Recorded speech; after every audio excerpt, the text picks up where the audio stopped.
తమ హక్కుల కోసం పోరాటానికి సిద్ధమవుతున్న ఆదివాసీలపై కూటమి ప్రభుత్వం ఉక్కుపాదం మోపుతోంది. ఈ నెల 7, 8 తేదీల్లో చేసే ఉద్యమానికి అనుమతి లేదంటూ ఆంక్షలు విధించింది. ఉద్యమంలో ఎవరైనా పాల్గొంటే కేసులు పెడతామని హెచ్చరిస్తుంది. గిరిజనులు చేసే ఉద్యమానికి ఇప్పటికే వైఎస్ఆర్సీపీ సంపూర్ణ మద్దతు ప్రకటించింది.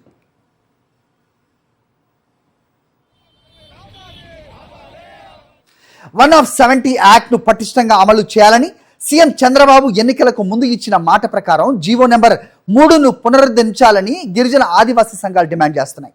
ఒకవేళ ఇచ్చిన మాట నిలబెట్టుకోకపోతే ప్రత్యామ్నాయం చూపించాలని కోరుతున్నారు.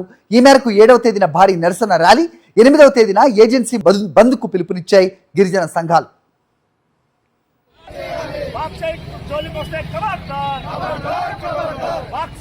అరకు ఎన్నికల ప్రచార సభలో సీఎం చంద్రబాబు జీవో నెంబర్ 3ను పునరుద్ధరిస్తానని, లేదంటే దానికి ప్రత్యామ్నాయం చూపిస్తానని హామీ ఇచ్చిన విషయాన్ని గిరిజనులు గుర్తు చేస్తున్నారు. ఇచ్చిన హామీని సీఎం చంద్రబాబు నిలబెట్టుకోవాలని డిమాండ్ చేస్తున్నారు. జీవో నెంబర్ 3 సుప్రీంకోర్టు రద్దు చేయడంతో గిరిజనులకు తీవ్రమైన అన్యాయం జరుగుతుందన్నారు. ఏజెన్సీ ప్రాంతంలో ఉద్యోగాలు గిరిజనులకు కాకుండా గిరిజనేతరులకు దక్కుతున్నాయన్నారు.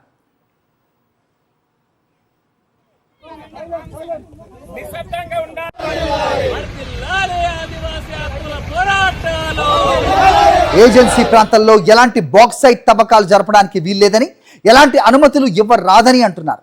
ఏజెన్సీ ప్రాంతాల్లో హైడ్రో పవర్ ప్రాజెక్టు అనుమతులను వెంటనే రద్దు చేయాలని, హైడ్రో పవర్ ప్రాజెక్టుల నిర్మాణం వల్ల ఏజెన్సీ ప్రాంతాల్లో వందల సంఖ్యలో గిరిజన గ్రామాలు కనుమరుగయ్యే ప్రమాదం ఉందని అంటున్నారు.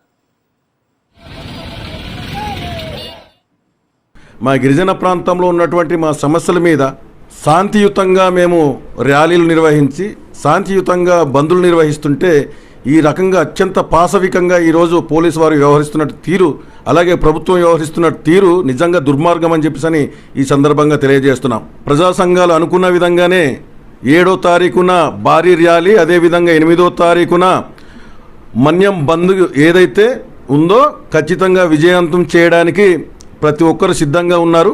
కాబట్టి అనుకున్న విధంగానే శాంతియుతంగానే ఈ బంద్ కూడా నిరవధికంగా కొనసాగుతుందని చెప్పేసి కూడా ఈ సందర్భంగా తెలియజేస్తున్నాం.